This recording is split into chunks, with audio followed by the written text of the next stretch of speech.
Everyone, good evening, नमस्ते, राधे राधे। कैसे हैं आप लोग। आज मैं द्विघात समीकरण का क्लास 3 वीडियो मेरा हो चुका। आज मेरा चौथा वीडियो है। भाषा आधारित क्वेश्चन इसमें होगा। इसमें जितना मैं क्वेश्चन लिया हूँ सब NCERT रिलेटेड क्वेश्चन है। चलिए मैं पहला क्वेश्चन पे आता हूँ। ऐसी दो संख्याएं ज्ञात कीजिए जिनका योग 27 और गुणनफल 182 हो। चलिए हम इसको सोल्व करते हैं। हल में लिखेंगे माना कि पहली संख्या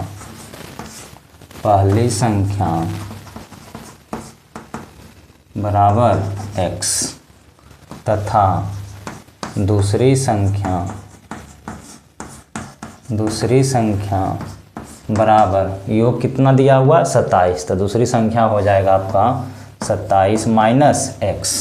अब प्रश्न से क्या कह रहा है क्वेश्चन कि दोनों संख्या का गुणनफल 182 हो, तो x into 27 minus x equal to 182। तब x से गुना करेंगे तो x गुना 27x माइनस x गुना x स्क्वायर बराबर 182।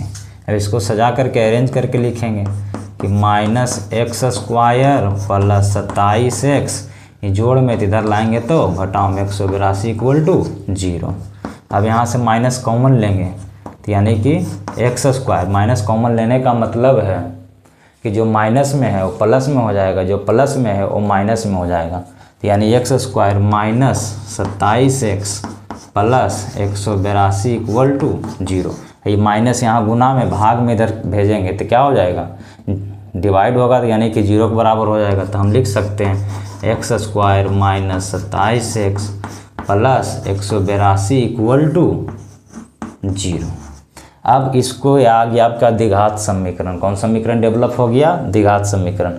अब आप 182 के दो ऐसे टुकड़ों में बांटिए कि गुना करके 182 और जोड़ घटाव करके माइनस 27 आना चाहिए। तो 182 का आप सबसे पहले अभाज्य गुणनखंड निकालिए, यानी 2 से 9 दूना 18, 91 बार में। अब कितना से लग रहा, 7 से यानी 13 सते 91, यानी अब इसको अरेंज कीजिए तो 7 दूना 14 आई 13, यानी 14 13 में टूटेगा फैक्टर गुणनखंड। तो यानी -14 -13 -27 हो जाएगा। और जब -14 -13 को गुना करेंगे तो यानी 182 के इक्वल आएगा। तो इसको मैं मिटा रहा हूँ, समझाने के लिए मैं लिखाता हूँ। तो यानी टूटेगा इसमें x square minus 13x minus 14x plus 182 equal to 0। अब आगे बढ़ेंगे, ये दोनों से कॉमन लेंगे, x कॉमन है तो x माइनस 13, यहाँ लेंगे -14 कॉमन, तो यानी यहाँ x बचेगा, यहाँ प्लस है लेकिन माइनस कॉमन हो गया तो माइनस, और 14 से हम डिवाइड करेंगे 182 को तो -13 इक्वल टू 0। अब नेक्स्ट स्लाइड में मैं लिख रहा हूँ। तब दोनों में देखिए क्या है, x माइनस 13 इसमें भी है, x माइनस 13 इसमें भी, तो दोनों से कॉमन लीजिए तो x माइनस 13 कॉमन हो गया, तो यहाँ बचेगा x, यहाँ -14 इक्वल टू 0। अब ये दो पार्ट में बटेगा तो x माइनस 13 इक्वल टू 0, तो x बराबर 13, x माइनस 14 इक्वल टू 0, तो x बराबर 14। अब यहाँ पर x का 2 वैल्यू आया तो हम ये बोल सकते हैं कि जब x बराबर 13 लेंगे तब पहली संख्या क्या आ जाएगा, तब पहली संख्या मेरा 13 हो जाएगा और दूसरी संख्या क्या हो जाएगा, दूसरी संख्या 27 माइनस x है, तो यानी 27 माइनस 13 यानी 14 आ जाएगा। कब, जब x का वैल्यू 13 लेंगे तो पहली संख्या 13 हो जाएगा, दूसरी संख्या 14 हो जाएगा। लेकिन यहाँ पर दोनों केस पर पॉसिबल है, संभव है। तो यहाँ पर जब लेंगे जब x इक्वल टू 14 तो पहली संख्या क्या हो जाएगा, पहली संख्या आपका 14 हो जाएगा। और जब हम दूसरी संख्या निकालेंगे तो 27 माइनस x करना पड़ेगा, दूसरी संख्या इक्वल टू क्या हो जाएगा, 27 माइनस 14 यानी कि 13। तो हम क्या बोलेंगे, अतः संख्याएं इक्वल टू संख्या जो है 13 14, ये हमारा क्या हो जाएगा, करेक्ट आंसर हो जाएगा।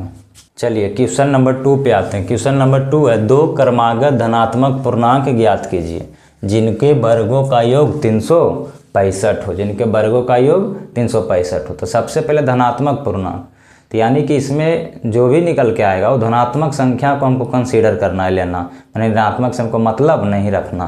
तो सबसे पहले यहाँ लिखेंगे हल में, माना कि पहली धनात्मक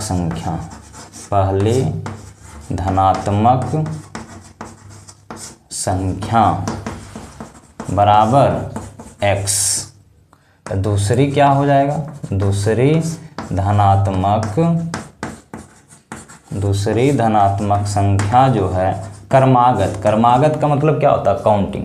क्रमागत का मतलब होता है 4 के बाद कौन आएगा, 5, यानी 1 बढ़ाना। तो क्रमागत का मतलब हुआ कि पहला धनात्मक संख्या x है तो दूसरा धनात्मक संख्या x + 1 होगा। अब क्या कह रहा है क्वेश्चन से कि दो क्रमागत धनात्मक पूर्णांक ज्ञात कीजिए जिनके वर्गों का योग 365 हो। तो प्रश्न से क्या बोलेंगे कि दोनों धनात्मक का वर्गों का, मैंने स्क्वायर का योगफल जो है, योगफल मैंने जोड़ कितना, 365, इसको हल करना तो x² हो जाएगा। ये देखिए a + b का होल स्क्वायर पे तोड़ेंगे तो a का काम करेगा, a b का काम करेगा, तो a² + b² मतलब 1 का स्क्वायर 1, b² + 2ab 2 × x × 1 यानी 2x, यानी 365, x² 2x, x² + x² 2x² होगा प्लस 2x + 1, 365 जोड़ में इधर आएगा तब घटाओ में = 0। अब आगे बढ़ेंगे, 2x² + 2x, 1 - 365, 1 - 365 क्या होगा, यानी माइनस का 364 बराबर 0। अब यहाँ से 2 कॉमन लीजिए तो यहाँ बचेगा x² + x, यहाँ आधा हो जाएगा, 2 कॉमन है, 2 से डिवाइड करेंगे तो 18 दूनी 36, 2 दूना 4 बराबर 0। अब क्या करेंगे, यहाँ से 2 गुना में तो क्या करेंगे, राइट साइड भेजेंगे तो यानी x² + x - 182 = 0, 2 गुना में है तो यहाँ भागा में। तो नेक्स्ट स्टेप में क्या होगा, x² - x - 182 = 0। अब नेक्स्ट स्लाइड में मैं लिख रहा हूँ x² + x - 182 = 0। अब 182 के एक ऐसे 2 टुकड़ों में बांटिए कि गुना करके 182 और जोड़ करके +x होना चाहिए। तो 14, 13 में तोड़ेंगे। अभी मैंने यही वाला क्वेश्चन 182 का ही इसमें भी, जिसके क्वेश्चन नंबर 1 में अभाज्य गुणनखंड तोड़े थे, तो 14, 13 को गुना किया था तो 182 आया था। तो यहाँ गुना करने पर 182, लेकिन -182 सिंबल के साथ लेना है। तो किसको हम माइनस लेंगे, तो माइनस लेंगे 13 पर, इसको लेंगे प्लस, तब न 14 में 13 घटेगा तो x भी हो जाएगा। दोनों को देखना कि जोड़ घटा करके 1x और गुना करके -182, तो टूटेगा +14 और -13। तो इसको मैं मिटा रहा हूँ। चलिए, तो यानी कि अब यहाँ पे लिखेंगे x² + 14x - 13x - 182 = 0। अब यहाँ से x कॉमन लेंगे तो यहाँ x बचेगा प्लस यहाँ 14, यहाँ -13 कॉमन लेंगे तो यहाँ x + 14 = 0। अब दोनों तरफ से क्या लेंगे, x + 14 कॉमन लेंगे तो यानी कि x - 13 = 0। अब इसको 2 पार्ट में बांटिए तो x + 14 = 0, तो x बराबर जोड़ में तो घटाव में जाएगा -14, एक x का वैल्यू आया -14, x - 13 = 0, तो x बराबर 13। अब बताइए यहाँ क्वेश्चन में अलाउड है, पहले से कह रहा है कि धनात्मक पूर्णांक लेना है। कौन पूर्णांक लेना है, धनात्मक। तो धनात्मक है, ये तो ऋणात्मक आ गया, तो ये इसको लिखेंगे यह संभव नहीं है। क्वेश्चन के मुताबिक यह संभव, x का 2 वैल्यू निकला लेकिन ये संभव नहीं है। क्यों नहीं संभव है, क्योंकि यहाँ साफ साफ क्वेश्चन में लिख दिया कि 2 क्रमागत धनात्मक संख्या लेना, पूर्णांक लेना। तो धनात्मक ये है तो ऋणात्मक संख्या आ गया, तो हमें x बराबर 13 लेना पड़ेगा। तो संख्या बराबर क्या हो जाएगा, धनात्मक संख्या 2 क्रमागत धनात्मक संख्या बराबर, तो पहला धनात्मक संख्या x था तो x का वैल्यू तो 13 आ चुका। दूसरा धनात्मक संख्या क्या था, एक x था और एक x प्लस 1 था, तो यानी कि 13 + 1, यानी आंसर हो जाएगा 13, 14। ये हमारा दो ऐसे धनात्मक संख्या हैं जिनके वर्गों का योग 365 होगा, 365 होगा। तो यही दो आपका क्या हो जाएगा, क्रमागत धनात्मक संख्या हो जाएगा। ये हमारा क्या हो जाएगा, आंसर हो जाएगा। आप लोग स्क्रीनशॉट ले लीजिए। चलिए क्वेश्चन नंबर 3 में मैं आता हूँ। एक समकोण त्रिभुज की ऊंचाई इसके आधार से 7 सेंटीमीटर कम है।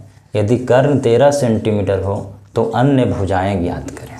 तो सबसे पहले आपको समझना पड़ेगा कि समकोण त्रिभुज के बारे में बात कर रहा हूँ। तो समकोण त्रिभुज में 3 भुजा होती है, एक होता है ऊंचाई, एक होता आधार, एक होता कर्ण। तो इसमें योगदान आपका आएगा, जो बच्चे त्रिकोणमिति पढ़ चुके हैं उनको ये चीज़ आता होगा, पाइथागोरस थ्योरम। उसमें बताया गया है कि लंब स्क्वायर प्लस आधार स्क्वायर बराबर कर्ण स्क्वायर होता है। तो ये क्वेश्चन में उसी का योगदान है। ये जो जानते हैं उनके लिए क्वेश्चन इजी होगा, नहीं जानते हैं तो आप सीख लीजिए, मैंने बता दिया। तो कह रहा है एक समकोण त्रिभुज की ऊंचाई इसके आधार से 7 सेंटीमीटर कम है। तो हम यहाँ मान लेंगे आधार, माना कि समकोण त्रिभुज का आधार, समकोण त्रिभुज का आधार, समकोण त्रिभुज का आधार मैंने मान लेता हूँ x सेंटीमीटर। तो ऊंचाई क्या हो जाएगा, तो ऊंचाई आपके बारे में बताया गया कि एक समकोण त्रिभुज की ऊंचाई जो है इसके आधार से 7 सेंटीमीटर कम है। तो ऊंचाई आपका हो जाएगा आधार से 7 कम, तो यानी कि x - 7 सेंटीमीटर। कर्ण आपका क्वेश्चन में दे रखा कि 13 सेंटीमीटर है। तो यहाँ पे लिखेंगे पाइथागोरस प्रमेय। तो पाइथागोरस का प्रमेय क्या कहता है, पाइथागोरस का प्रमेय कहता है कि लंब स्क्वायर, लंब मतलब ऊंचाई, यानी कि लंब स्क्वायर प्लस आधार का स्क्वायर बराबर होता है कर्ण का स्क्वायर। तो लंब कितना, लंब मतलब ऊंचाई, यानी x - 7 का स्क्वायर प्लस आधार कितना है, आधार है कितना x, तो x का स्क्वायर बराबर कर्ण कितना है 13, तो यानी 13 का स्क्वायर। तो ये आपका फार्मूला आप लोग पढ़े होंगे 8-9 में कि a - b का होल स्क्वायर, a - b का होल स्क्वायर, तो a square plus b square - 2ab। तो उस पर हम तोड़ेंगे इसको, तो a square plus b square, तो b का मान 7 है तो 7 का स्क्वायर 49 हो जाएगा, -2ab, तो 2 × x 2x और 2 × 7 14, यानी 14x माइनस का 14x प्लस x स्क्वायर बराबर 13 का स्क्वायर 169। 13 का स्क्वायर कितना होता है 169, तो यानी x स्क्वायर अब प्लस x स्क्वायर, तो यानी हो जाएगा आपका 2x स्क्वायर -14x प्लस 49। ये जोड़ में 169 पे हम अपना तरफ लाएंगे LHS की ओर, क्या हो जाएगा घटाव में आएगा। इधर सब कुछ जितना था उतना आ ही गया, तो यहाँ क्या बचा 0। अब यहाँ पे देखिए कैलकुलेट कीजिए कि 2x स्क्वायर -14x 49 में से 169 घट रहा, मैंने छोटा में से बड़ा घट रहा, तो बड़ा में छोटा में से बड़ा घट रहा, तो बड़े में से छोटा घटेगा, खाली माइनस का सिंबल लगा दीजिए। तो 9 में से 9 घटेगा 0, यानी 6 में से 4 घटेगा 2, 6 में से 4 घटेगा 2, 1 की 1, यानी माइनस का क्या चीज़ 120। देख लीजिए 9 में से 9 घटेगा 0, 6 में से 4 घटेगा 2, 1, तो -120, क्योंकि छोटा में से बड़ा घटना = 0। अब यहाँ से 2 कॉमन ले लीजिए, तो 2 कॉमन लेंगे तो क्या होगा, एक्स स्क्वायर माइनस 7x हो जाएगा, माइनस 60 इक्वल टू 0। अब आगे बढ़ेंगे, 2 गुना में इसको भागा में करेंगे, यानी x square minus 7x minus 60 बराबर 0/2। अब नेक्स्ट स्लाइड में मैं लिख रहा हूँ, तो x square minus 7x minus 60 0/2 0। अब देखिए 60 को ऐसे 2 भागों में बांटिए, डायरेक्ट वे में आप करना चाहते हैं तब, नहीं तो आप आवाज़ गुणनखंड से भी कर सकते हैं।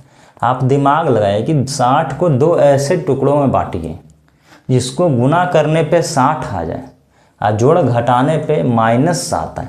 तो पहले सोचिएगा कि 10 गुना 6 होता 60, तो गुना पे तो 60 आता है, लेकिन जोड़ेंगे तो 17 हो जाएगा, जोड़ेंगे तो 10 6 16 हो जाएगा, घटाएंगे तो 4 हो जाएगा, तो ये भी नहीं टूट रहा। फिर सोचेंगे कि 20 गुना 3, 20 3 लेंगे, तो 20 3 लीजिएगा तो गुना करके तो 60 आ जाएगा, जोड़िएगा तो 23 आएगा, घटाइएगा तो 17 आएगा, यानी कि नहीं हो रहा। तब आप सोचना पड़ेगा 12 गुना 5। सोचिए कि 12 गुना 5, तो 12 गुना 5 60 होता, लेकिन 12 माइनस 5 7 हो रहा, यानी लेकिन यहाँ -7 लाना, तो इसमें लेना पड़ेगा -12 प्लस 5, तब नहीं देखो 5 में से 12 घटेगा, तो यानी -7। जब दोनों को गुना करेंगे तो -60 भी आ रहा, जब जोड़ घटाव करेंगे तो -7x आ जाएगा, 7 आ जाएगा, और जब ये दोनों को गुना करेंगे आपस में तो -60 आ रहा। तो इसका मतलब है ये मेरा गुणनखंड जो है -12x प्लस 5x पे टूटेगा। ये मैं समझाने के लिए मैं समझाया डायरेक्ट वे में। अब इसको मैं मिटा रहा हूँ। अब यहाँ लिखेंगे कि एक्स स्क्वायर माइनस का 12x प्लस 5x माइनस 60 बराबर 0। अब क्या करेंगे, अब ये दोनों से कॉमन लीजिए x, तो यहाँ x बचेगा, यहाँ -12, यहाँ प्लस 5 कॉमन लीजिए, तो यानी x माइनस 12 इक्वल टू 0। अब दोनों जगह x माइनस 12, तो x माइनस 12 कॉमन लीजिए, यानी x प्लस 5 बराबर 0। अब ये 2 भाग में बटेगा, तो x माइनस 12 बराबर 0, तो x बराबर 12, x प्लस 5 इक्वल टू 0, तो x बराबर -5। क्या बताइए, कोई भी भुजा माइनस में संभव होगा? समकोण त्रिभुज का कोई भी भुजा संभव होगा माइनस में? नहीं। तो इसको लिखेंगे यह संभव नहीं है, कि तो ये क्या है, नेगेटिव आ गया, यह संभव नहीं है। तो संभव क्या है, x बराबर 12। तो हम तो कह रहा है अन्य भुजाएं ज्ञात कीजिए। अन्य भुजाएं मतलब जो हमको मालूम नहीं, कर्ण तो मालूम ही था, तो हमको 2 ही भुजाएं मालूम करना था, आधार और ऊंचाई। तो यहाँ पर लिखेंगे अतः समकोण त्रिभुज की, अतः समकोण त्रिभुज की अन्य भुजाएं, अन्य भुजाएं, तो अन्य भुजाएं में कौन कौन आ जाएगा? एक आ जाएगा आपका आधार, एक आ जाएगा ऊंचाई। तो आधार x यानी 12 सेंटीमीटर, यानी 12 सेंटीमीटर कौमा, एक हो जाएगा 12 माइनस 7, क्या हो जाएगा 12 माइनस 7 5 सेंटीमीटर। ये आपका क्या हो जाएगा, आंसर हो जाएगा। चलिए स्क्रीनशॉट ले लीजिए आप लोग। क्वेश्चन नंबर 4 में मैं आ रहा हूँ। एक कुटीर उद्योग एक दिन में कुछ बर्तनों का निर्माण करता है। एक विशेष दिन यह देखा गया कि प्रत्येक बर्तन के निर्माण जो है लागत जो है रुपया में है। उस दिन के निर्माण किए गए बर्तनों की संख्या के दुगने से 3 अधिक थी। उस दिन की कुल निर्माण लागत 90 रुपया थी। तो निर्मित बर्तनों की संख्या ज्ञात करिए और प्रत्येक बर्तन की लागत मूल्य ज्ञात कीजिए। तो सबसे पहले हम यहाँ पर कहा जा रहा है, तो यहाँ पर क्वेश्चन में मानेंगे, क्या मानेंगे जो देखिएगा। तो यहाँ लिखेंगे हल में माना कि एक दिन में निर्माण की गई बर्तन की संख्या, एक दिन में निर्माण की गई बर्तनों की संख्या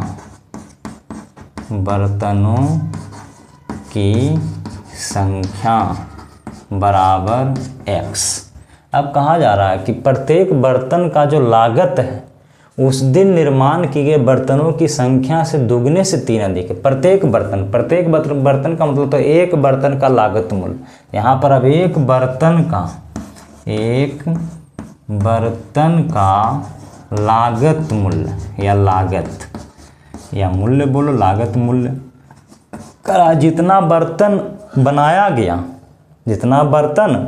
गया, निर्माण किया गया, उससे दुगना से 3 अधिक है। दुगने से 3 अधिक है तो इसका मतलब 2x + 3 क्या चीज़ रुपया में आ गया। इतना रुपया आया एक बर्तन का लागत मूल्य। अब क्या कहा जा रहा है कि उस दिन की कुल निर्माण लागत 90 रुपया आया।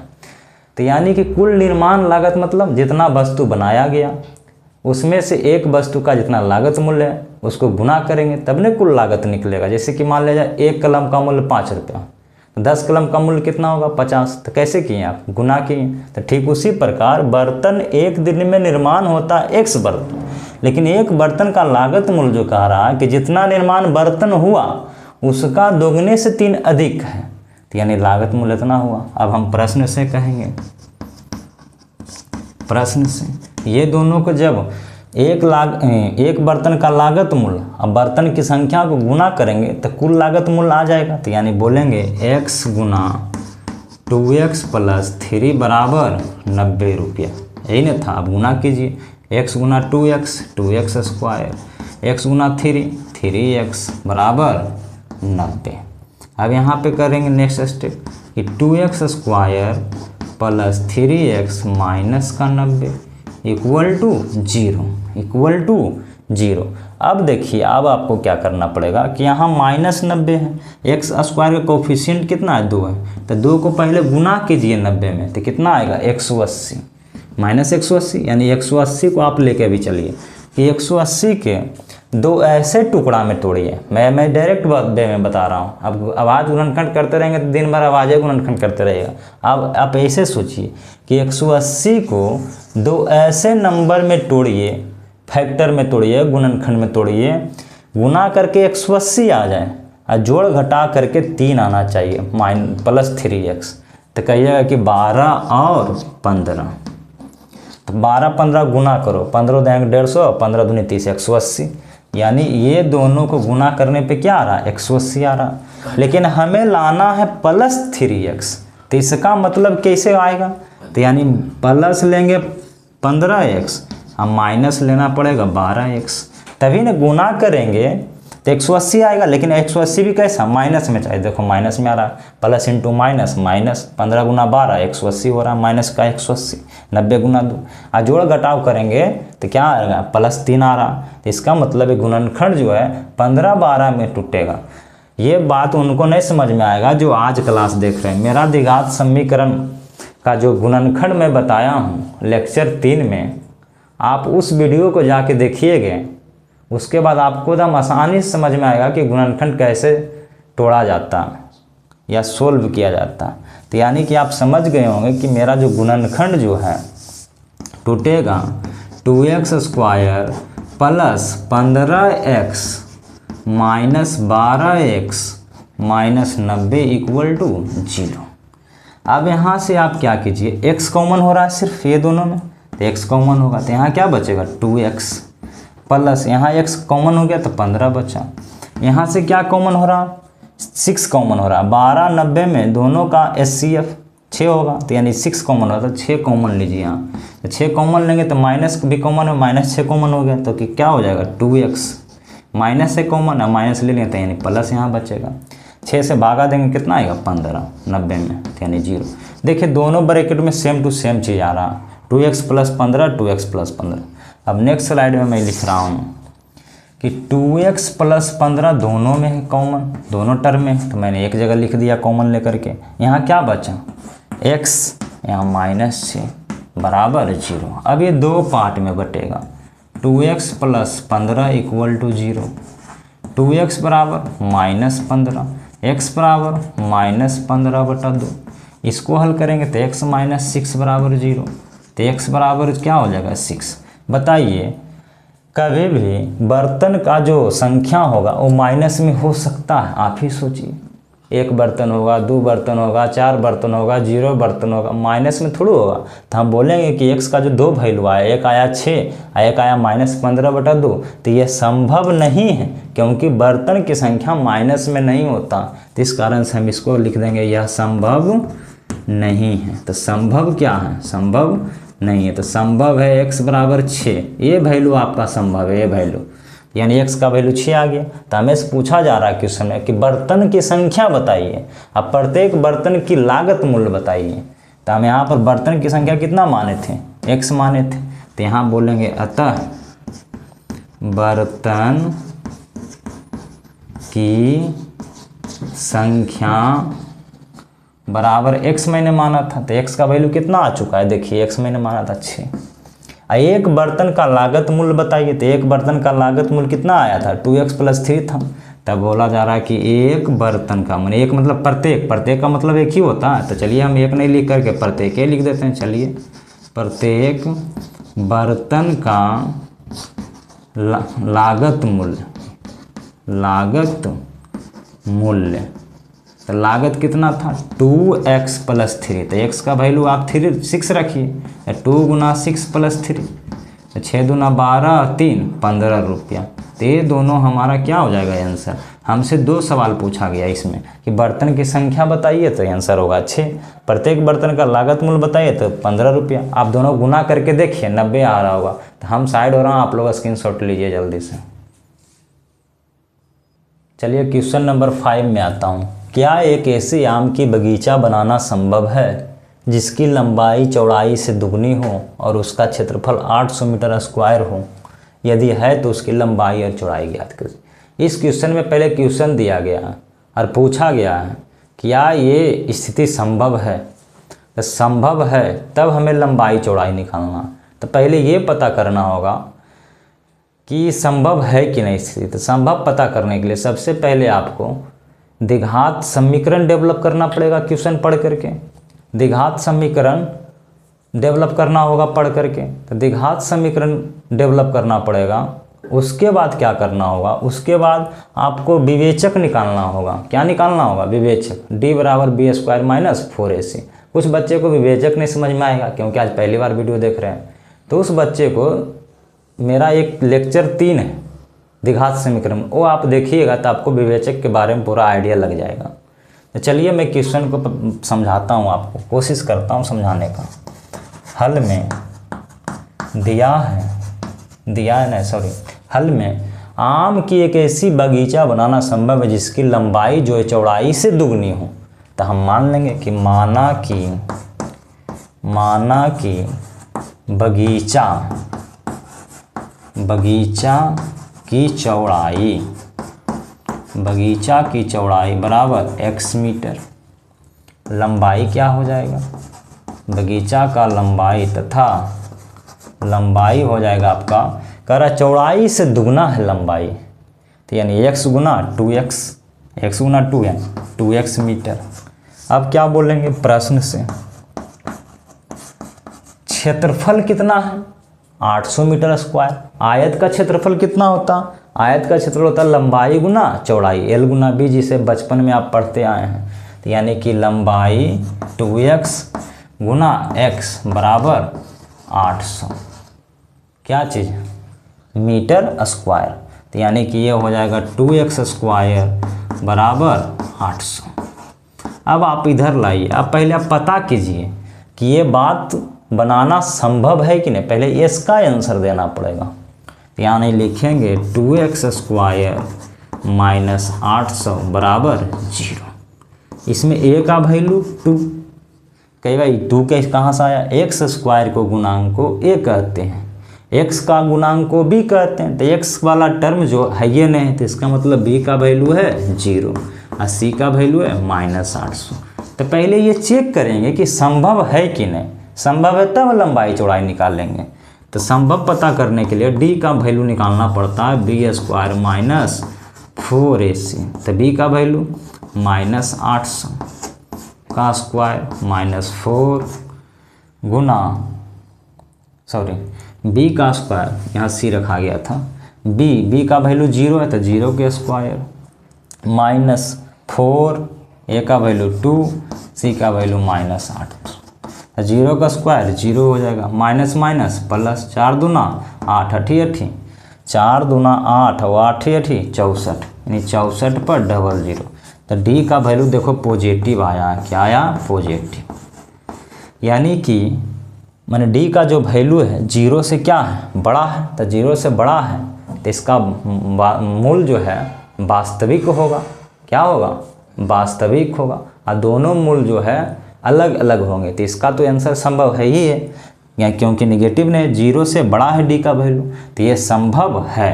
बगीचा बनाना पहले यहाँ लिखेंगे इसका आंसर, पहले बगीचा बनाना संभव है। अभी मेरा एक आंसर होना, बगीचा बनाना संभव है, बगीचा बनाना संभव है, ये आंसर हो गया। लेकिन कह रहा यदि संभव है तो लंबाई भी ज्ञात करना, चौड़ाई भी ज्ञात करना।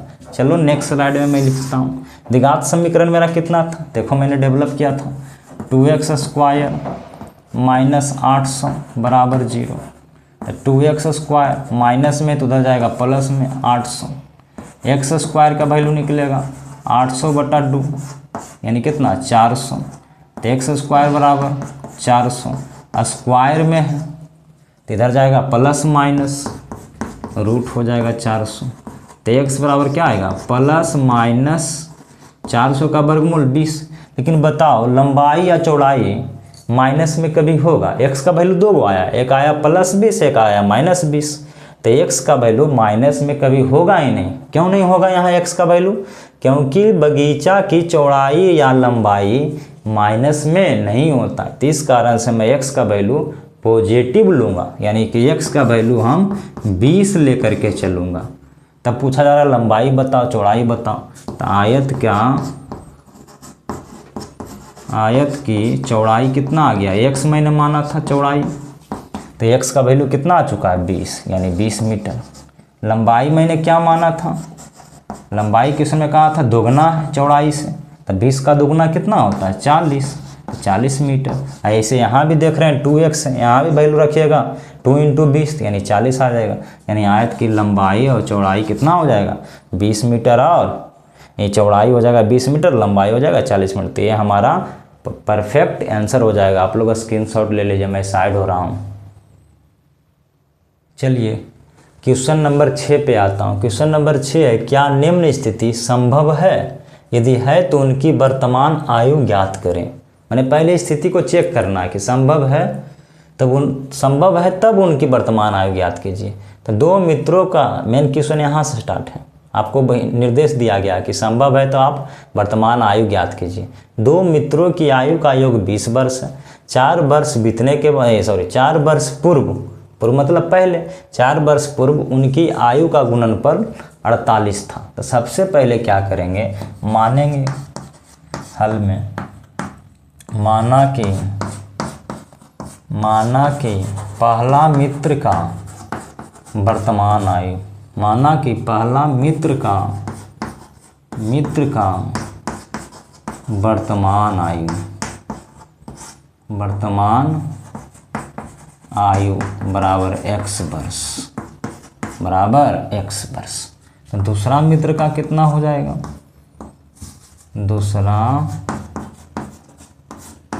मित्र का वर्तमान आयु बताइए। दोनों का वर्तमान आयु का जो योग है 20 वर्ष है। तो एक मित्र का x वर्ष हो गया, तो दूसरा मित्र का 20 - x होगा, 20 - x वर्ष होगा। अब आगे बढ़ते हैं। अब कह रहा 4 वर्ष पूर्व, तो यहाँ लिखेंगे 4 वर्ष पूर्व, 4 वर्ष पूर्व पहला मित्र का आयु क्या हो जाएगा? पहला मित्र की आयु 4 वर्ष पहले, तो 4 वर्ष पहले जैसे कि समझिए आज मेरा एज 20 वर्ष, 4 वर्ष पहले कितना होगा? मेरा 16 वर्ष होगा। मान लीजिए किसी का आज है 25 वर्ष है, तो 5 वर्ष पहले कितना हो जाएगा 20 वर्ष, यानी क्या किया आप घटाएं, वर्तमान में आप घटाएं, पूर्व निकालना है तो यानी कि x वर्ष था पहला मित्र का, 4 वर्ष पहले की बात कर रहा, तो यानी कि x - 4 हो जाएगा इसका, इतना वर्ष। दूसरा मित्र का आयु क्या हो जाएगा, 4 वर्ष पूर्व, दूसरा मित्र की आयु क्या हो जाएगा, इसका भी 4 घटेगा, तो 20 - x पहले था, इसमें से 4 घटाएंगे तो क्या हो जाएगा 20 - 4 क्या होगा 16, यानी 16 - x। मैंने आपको ही समझाया, यहाँ पे लिख दिया, तो ये नहीं कहिएगा कि डायरेक्ट लिख दिया। चलिए मैं इसको मिटा रहा हूँ। अब आगे बढ़ते हैं। अब कह रहा है दोनों का गुणनफल, 4 वर्ष पूर्व उनकी आयु का गुणनफल, तो 4 वर्ष पूर्व ये दोनों का आयु ही न है, एक का है x - 4 और दूसरा का है 16 - x, इन दोनों का गुणनफल 48 था। तब बोलेंगे प्रश्न से ये दोनों का गुणनफल जो 48 है, तो x - 4 × 16 - x बराबर 48। अब गुना कीजिए, x गुना 16 16x, x गुना -x -x², इससे गुना हो चुका। अब -4 से गुना कीजिए, तो -4 गुना 16 -64, माइनस इंटू माइनस प्लस 4 गुना x 4x बराबर 48। अब एक बार मैं गुना देख लेता हूँ, मिला लेता हूँ, गलती नहीं हुआ। तो x गुना 16 16x, x गुना -x -x², -4 गुना 16 -64, माइनस गुना माइनस प्लस 4 गुना x 4x। ठीक है, चलिए अब आगे बढ़ता हूँ। यहाँ पर क्या हो रहा है -x² 16x plus 4x plus 20x -64, इधर जोड़ में है तो इधर लाएंगे तो किस में, घटाव में, 48 बराबर क्या हो जाएगा 0। अब आगे बढ़ते, अब यहाँ से क्या कीजिए माइनस कॉमन लीजिए, चाहे माइनस नहीं कॉमन लीजिए तो एक स्टेप में आगे मिलेंगे, तो यानी कि प्लस 20x माइनस 64 माइनस 48, तो 8 4 12 के 2 बाकी 1, 8 4 12 के 2 बाकी 1, 4 4 10 1 11 माइनस का 112, 8 4 12 के 2 बाकी 1, 4 4 10 11 -64 -48 माइनस 112। अब यहाँ से क्या कीजिए माइनस कॉमन लीजिए, तो माइनस कॉमन लेंगे तो क्या हो जाएगा, जो माइनस वाला टर्म है वो प्लस हो जाएगा, जो प्लस वाला टर्म है वो माइनस हो जाएगा। कब, जब माइनस कॉमन लेंगे तब, यानी कि x² माइनस 20x प्लस 112 बराबर 0। अब नेक्स्ट स्लाइड में मैं आता हूँ। माइनस यहाँ है गुना में, तो भाग में जाएगा, तो 0 की तरफ जाएगा, तो 0 भागा माइनस क्या हो जाएगा 0 कर देगा। अब यहाँ से पहले संभव या अभी द्विघात समीकरण आया, अब इसको सोल्व मत कीजिए, पहले पता लगा लीजिए कि ये द्विघात समीकरण जो है इससे हमारा उनका वर्तमान आयु निकल सकता है कि नहीं, उसी के लिए पूछ रहा संभव है तब आपको निकालना, नहीं संभव है तो नहीं निकालना है, छोड़ देना है। तो संभव पता करने के लिए क्या हम चेक करेंगे, विवेचक निकालेंगे। क्या निकालेंगे, विवेचक। तो विवेचक मैंने तीसरा लेक्चर में मैं बता चुका हूँ, आप देख लीजिएगा जा करके। तो d बराबर होता है b² माइनस 4ac, तो a का वैल्यू 1 हो जाएगा, x² को गुणांक को a कहते हैं, b कहते हैं x का गुणांक हो, तो b का वैल्यू -20, c का वैल्यू 112। अब d का वैल्यू क्या हो जाएगा, d बराबर b² माइनस 4ac, तो b का वैल्यू -20 का होल स्क्वायर -4 गुना 1 गुना 112, तो 20 का स्क्वायर 400, अब माइनस गुना माइनस प्लस ही हो जाएगा, 2 बार -20 करेंगे तो यानी 400। ये कितना हो जाएगा, 4 गुना 1 4, 4 गुना 112 यानी 448, तो 400 माइनस 48 यानी -48। तो क्या आपने देखा डी का जो वैल्यू है वो क्या है, 0 से बड़ा है कि 0 से छोटा है कि 0 के बराबर है, तो कहिएगा कि 0 से जो है क्या है, छोटा है। और जब d का वैल्यू 0 से छोटा रहेगा तो मूलों की प्रकृति मैंने बताया था तीसरा लेक्चर में, तो उसमें बताया था कि जब d का वैल्यू 0 से छोटा रहेगा तो उस वास्तविक मूल नहीं होंगे। तब जब इसका वास्तविक मूल ही नहीं होगा तो इनका आयु कैसे निकल पाएगा, तो ये जो है संभव नहीं है। तो यहाँ लिखेंगे कि यह स्थिति संभव नहीं है, यह संभव नहीं है। संभव नहीं है तो क्या है, संभव जब नहीं है तो ना तो इसका पहला मित्र का आयु निकलेगा और ना ही दूसरा मित्र का आयु निकलेगा। तो आंसर इतना ही हो जाएगा। आप स्क्रीनशॉट ले लीजिए, मैं बोर्ड से साइड हट रहा हूँ। नेक्स्ट क्वेश्चन में आता हूँ। क्वेश्चन नंबर 7, क्या परिमाप 80 मीटर तथा क्षेत्रफल 400 मीटर स्क्वायर के एक पार्क बनाना संभव है? यदि है तो उसकी लंबाई तथा चौड़ाई ज्ञात कीजिए। ये भी क्वेश्चन उसी टाइप का। सबसे पहले आपको द्विघात समीकरण डेवलप करना पड़ेगा क्वेश्चन का, क्योंकि भाषा आधारित क्वेश्चन को पहले समझना, समझ करके फिर इक्वेशन डेवलप करना। इक्वेशन जब डेवलप हो जाएगा, द्विघात समीकरण क्वाड्रेटिक इक्वेशन, तब पहले पता लगा लेना, क्योंकि ये डाउट में वो अपने करा कि संभव है तब लंबाई चौड़ाई ज्ञात कीजिए। तब पहले ये पता करेंगे कि संभव है कि नहीं। संभव रहेगा तब हम क्या निकालेंगे, इसका लंबाई निकालेंगे और चौड़ाई निकालेंगे। तो चले मैं क्वेश्चन पे आता हूँ। चलिए तो क्या होगा, मान लेता हूँ पार्क की लंबाई, माना कि पार्क की लंबाई बराबर x मीटर तथा चौड़ाई कितना हो जाएगा, आप ही लोग बताइए। चौड़ाई देखिए, चौड़ाई कभी कभी दिया हुआ रहता है, यहाँ दिया हुआ नहीं। तो चौड़ाई का आप लोग फार्मूला बचपन में 8 क्लास में पढ़े होंगे कि चौड़ाई बराबर होता क्षेत्रफल बटा लंबाई। क्षेत्रफल बटा लंबाई, आयत का चौड़ाई जो होता है आयत का क्षेत्रफल बटा लंबाई होता है। तो आयत का क्षेत्रफल कितना दिया हुआ है, देखिए क्वेश्चन में दिया हुआ है 400 मीटर स्क्वायर। तो 400 बटा क्या हो जाएगा, लंबाई इतना मीटर हो जाएगा, आयत की चौड़ाई। अब प्रश्न से आइए, प्रश्न में क्या कहा, प्रश्न से कि परिमाप कितना, 80 मीटर है। तब परिमाप कैसे निकलता है पार्क का, पार्क मतलब आयत की लंबाई प्लस चौड़ाई, कई बार दो बार हो जाएगा, 2 बार लंबाई हो जाएगा, 2 बार चौड़ाई हो जाएगा। तो यानी कि परिमाप इक्वल टू पार्क की परिमाप, यानी कि परिमाप बराबर क्या होता है, परिमाप जो होता है 2 इंटू लंबाई प्लस चौड़ाई होता है। किसका परिमाप, आयत का। तो यहाँ आयत कैसा है, पार्क है, तो पार्क का परिमाप, पार्क का परिमाप। तो परिमाप कितना दिया है क्वेश्चन में, 80। 2 इंटू लंबाई कितना है x, चौड़ाई कितना है 400 बटा x। अब इसको हल कीजिए तो 80 इक्वल टू 2 इंटू एलसीएम लीजिए, x कुछ नहीं तो 1 है, तो x गुना x स्क्वायर प्लस 400। अब क्या कीजिए, 80 ये 2 कोची में है, क्रॉस गुना भी कर सकते हैं आप, तो गुना कीजिएगा। तो यानी कि 80x बराबर 2 इंटू एक्स स्क्वायर प्लस 400। 2 से आप काट लीजिए 40 टाइम्स, क्योंकि आपको आसान होगा।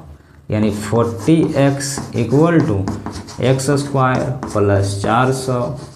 तब यहाँ इधर से ले जाएंगे, LHS से RHS की तरफ ले जाइए 40x को, तो उधर हो जाएगा x square minus 40x plus 400।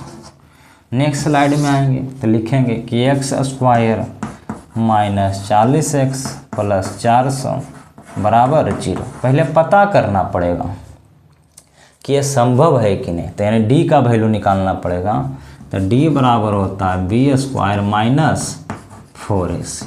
तो b का वैल्यू -40, अब डायरेक्ट में कर रहा हूँ, का स्क्वायर माइनस 4, a का वैल्यू 1, एक्स स्क्वायर का गुणांक, c का वैल्यू 400। तो माइनस का स्क्वायर प्लस ही हो जाएगा, तो 40 का स्क्वायर 1600 माइनस 4 चौका 1600, यानी क्या आ गया 0। 1600 माइनस 1600 0, यानी d का वैल्यू क्या आ गया 0। तो जब d का वैल्यू 0 आ गया तो मूल तो इसका निकलेगा ही, लेकिन मूल वास्तविक होगा और इसके साथ साथ दोनों मूल क्या होगा, समान होगा। मैं मूलों की प्रकृति बताया था द्विघात समीकरण का लेक्चर 3 में, अब जाके देखिएगा। तो यानी कि संभव है या संभव है। अब संभव है तब पूछा जा रहा है कि लंबाई बताओ चौड़ाई बताओ, तब आ जाइए द्विघात समीकरण से आ जाइए कि x square minus 40x plus 400 बराबर 0। अब 400 को दो ऐसे टुकड़ों में तोड़िए, दो नंबर गेस कीजिए कि गुना करने पे 400 और जोड़ घटाव करने पे -40, तो कहिएगा 20 गुना 20, 20 गुना 20 400 हो जाएगा। लेकिन हमें तो -40 भी तो लाना है, तो हमको लेना पड़ेगा -20 और -20 दो बार, तब ना -40 होगा। तो यानी टूटेगा x square minus 20x minus 20x plus 400 बराबर 0। अब यहाँ ध्यान दो, तो -20x माइनस 20x -40x होगा, और जब -20 को -20 से गुना कीजिएगा तो 400 ही आएगा। मैंने सही है, बिल्कुल सही है।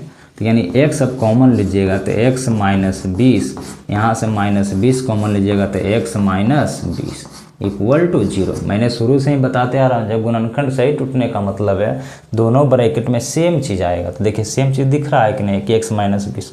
अब x माइनस 20 कॉमन ले लीजिए, तो यानी x माइनस 20 इक्वल टू 0। अब मैं नेक्स्ट स्लाइड में आता हूँ, दिख रहा होगा आप लोग को x माइनस 20 बराबर 0, तो x बराबर 20। ये भी लीजिएगा तो x माइनस 20 बराबर 0, x बराबर 20। यानी दोनों x का वैल्यू देखिए 20 ही 20 आया। अभी मैं बताया था कि जब d का वैल्यू 0 हो जाएगा तो मूल वास्तविक होगा और दोनों मूल क्या होगा, समान होगा। देखिए समान आया ना x का वैल्यू 20 20। इसका मतलब क्या हुआ, पार्क की लंबाई क्या हो जाएगा, अतः यहाँ फाइनल आंसर लिखेंगे, अतः पार्क की लंबाई x था, तो यानी x का वैल्यू 20 आ गया, 20 मीटर। चौड़ाई क्या हो जाएगा, चौड़ाई आपका कितना था, 400 बटा x था, 400 बटा x था, 400। x का वैल्यू मैं जान चुका हूँ 20, तो 20 से 400 कई बार में कटेगा, 20 बार में, यानी चौड़ाई कितना आ जाएगा, 20 मीटर। तो यानी आयत का पार्क की लंबाई 20 मीटर और चौड़ाई भी 20 मीटर। इसका मतलब हुआ, ये भी क्वेश्चन पूछ सकता था कि पार्क कैसा है, तो जब लंबाई चौड़ाई सेम आ गया, देखिए आया है, लंबाई भी 20 आ गया, चौड़ाई 20 आया, तो पार्क जो होगा ये वर्गाकार पार्क होगा। आपसे ये भी क्वेश्चन पूछा जा सकता है। चलिए आप लोग स्क्रीनशॉट ले लीजिए, मैं साइड हो रहा हूँ। चलिए क्वेश्चन नंबर 8 में मैं आता हूँ। जॉन और जीवंती दोनों के पास कुल मिला के 45 कंचे हैं। दोनों क्या करते हैं, 5-5 कंचे खो देते हैं और अब उनके पास कंचे की संख्या का गुणनफल जो है 124 है। 5-5 कंचे खोने के बाद जो बचे हुए कंचे हैं उनका प्रोडक्ट जो है, गुणनफल जो है 124 है। तो हम जानना चाहेंगे कि आरंभ में उनके पास कितने कंचे थे। मैंने आरंभ का मतलब शुरुआत टाइम में, शुरू में कितना कंचे थे, जब उसके पास कंचे नहीं खोया था उस टाइम की बात कर रहा हूँ। तो चलो मैं इसको समझाने की कोशिश करता हूँ। तो मैं मानता हूँ, माना कि आरंभ में जॉन के पास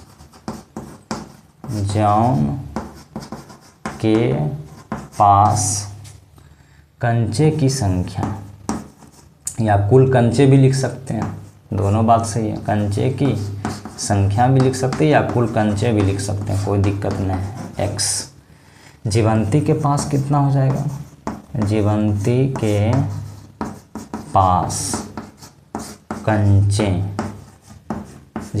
पास कंचे कितना हो जाएगा, टोटल मिला के था 45, दोनों मिला करके 45, तो x तो इसके पास ही था, तो जीवंती के पास हो जाएगा 45 माइनस x। अब क्या करता है कि दोनों ने 5-5 कंचे खो देते हैं। खोने का मतलब है मेरे पास 10 कंचे हैं, मैंने 5 कंचे खो दिए तो मेरे पास 5 कंचे बचेंगे। मान लिया है तुम्हारे पास 36 कंचे हैं, आपने 5 कंचे खो दिया तो कितना कंचे आएंगे, 31 कंचे आएंगे। मान लिया किसी के पास 45 कंचे हैं, उसने 10 कंचे खो दिया तो 45 माइनस 10 यानी कितना, 35 कंचे बचेंगे शेष। तो ठीक उसी प्रकार अब हम प्रश्न से बोलेंगे, प्रश्न से 5 कंचे खो देते हैं जॉन भी, दोनों का रहा, दोनों ने 5-5 कंचे खोते हैं, तो इनके पास भी 5 घट जाएगा, इनके पास भी 5 घट जाएगा। तो यानी खोने के बाद जॉन के पास हो जाएगा x माइनस 5 कंचे। जीवंती के पास ही 5 कंचे घट जाएंगे, तो 5 कंचे मतलब घटेंगे, मतलब 45 माइनस एक्स पहले थे, अब 5 इसने खो दिया, तो 45 माइनस 5 यानी 40 माइनस एक्स। अब इतना कंचे बचेंगे, तो मैं इसको मिटा रहा हूँ समझाने के कारण मैं आपको समझा दिया। यानी अब इनके पास जो बचेगा कंचे 40 माइनस एक्स, कब? जब 5 कंचे खो दिए तब। इन्हीं का जो बचे हुए कंचे जो उनके पास बचे हुए कंचे x माइनस 5 और जीवंती के पास बचे हुए कंचे 40 माइनस एक्स, इन्हीं का प्रोडक्ट, इन्हीं का गुणनफल जो है 124 है। ये बात जिसको समझ में आ गया प्रश्न से वो सोल्व कर लेंगे। तो मेन भाषा वाला सवाल में इक्वेशन बनाना ही डिफ़िकल्ट होता, आपको इसको समझना पड़ेगा। चलिए तो गुना करते हैं, x गुना 40 x गुना माइनस एक्स स्क्वायर, माइनस 5 से गुना करेंगे, माइनस 5 गुना 40 minus 200 minus minus plus 5x बराबर 124। अब क्या करेंगे, minus x square 40x plus 5x 45x minus 200, इसको भी लाएंगे अपना तरफ, तो माइनस 124 बराबर 0। अब क्या हो जाएगा, अब हो जाएगा minus x square plus 45x, देखिए माइनस 200 माइनस 124 कितना हो जाएगा, माइनस 324 बराबर 0। अब देखिए माइनस एक्स स्क्वायर है, तो माइनस को हटाइए कॉमन लेकर के, तो माइनस कॉमन लेंगे तो निगेटिव वाला पॉजिटिव हो जाएगा, पॉजिटिव वाला निगेटिव हो जाएगा, ये हो जाएगा 324 प्लस का 0। और निगेटिव को भगाएंगे कहाँ, 0 की तरफ, मैंने निगेटिव 0 भागा निगेटिव 0 हो जाएगा। तो नेक्स्ट स्लाइड में मैं आता हूँ, तो हो जाएगा आपका x square minus 45x plus 324 बराबर 0 बटा निगेटिव, निगेटिव नहीं, निगेटिव कैसे होगा, 0 बटा निगेटिव 0 हो जाएगा। अब आप क्या कीजिए, 324 का क्या तोड़िए, अभाज्य गुणनखंड तोड़िए कि दो संख्या का प्रोडक्ट जो है 324 आ जाए, और जोड़ घटा करके माइनस 45 लाना है। तो चलिए इसको मैं बताता हूँ अभाज्य गुणनखंड से थोड़ा करके कितना कितना में गुणनखंड टूट रहा है। तो 2 से लगाएंगे, 16 दूनी 32, 2 दूना 4, 2 से लगाएंगे 81 बार में, 3 से लगाएंगे 27 बार में, 3 से लगाएंगे 9 बार में, 3 से लगाएंगे 3 बार में।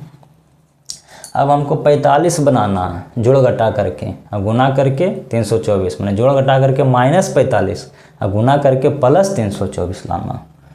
तो 3 तिया 9, 3 तिया 9, इधर देखिए 2 दूनी 4, 4 तिया 12, 12 तिया 36। तो यहाँ तक आप लीजिए, यानी 36 आया, यहाँ तक लीजिए तो 9 आया, यानी कि गुना करेंगे 36 गुना 9 324 आ जाएगा। अब माइनस 45 बनाना है, तो इसका मतलब क्या होगा, माइनस 36 लेंगे या माइनस 9 लेंगे, तब ना जोड़ेंगे तो माइनस 36 अब माइनस 9, माइनस 45 गुना करेंगे माइनस 36 माइनस 9 को, तो प्लस 324 होगा। क्यों होगा प्लस, क्योंकि माइनस माइनस कट जाएगा गुना में, 36 गुना 9, यानी टूटेगा गुणनखंड माइनस 36x और माइनस 9x में। तो चलो मैंने समझा दिया, आप लोग समझ गए होंगे, मैं इसको मिटा रहा हूँ। अब मैं आ रहा हूँ द्विघात समीकरण पे हल करने पे, x square minus 36x minus 9x plus 324 बराबर 0।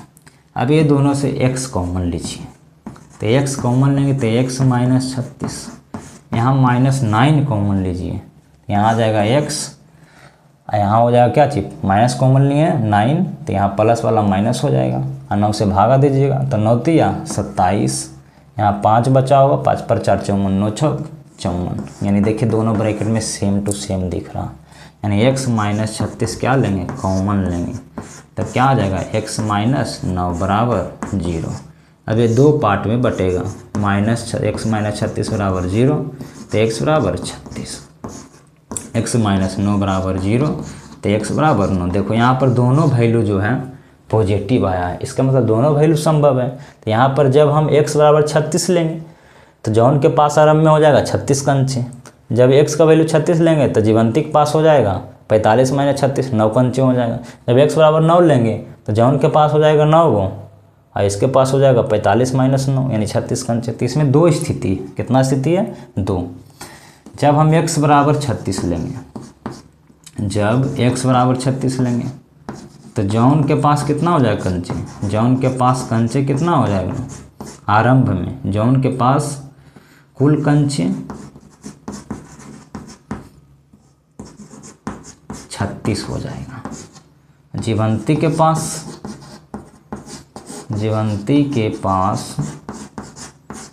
कुल कंचे कितना हो जाएगा 45 माइनस 36 9, 45 माइनस 36 9। और एक स्थिति और बन रहा कि जब x बराबर 9 लेंगे, जब x बराबर 9 लेंगे तो जॉन के पास हो जाएगा कितना कंचे, जॉन के पास कुल कंचे, जॉन के पास कुल कंचे बराबर क्या हो जाएगा 9। जीवंती के पास कितना हो जाएगा, जीवंती के पास हो जाएगा कितना, चलो मैं लिख देता हूँ, जीवंती के पास कंचे या कुल कंचे जो बोलिए यानी 45 माइनस 9 बराबर 36। तो इसमें 2 स्थिति बन रहा, तो ये आपका क्या हो जाएगा आंसर हो जाएगा। तो ये आपका आंसर हो जाएगा। आज 8 क्वेश्चन मैं बता पाया हूँ।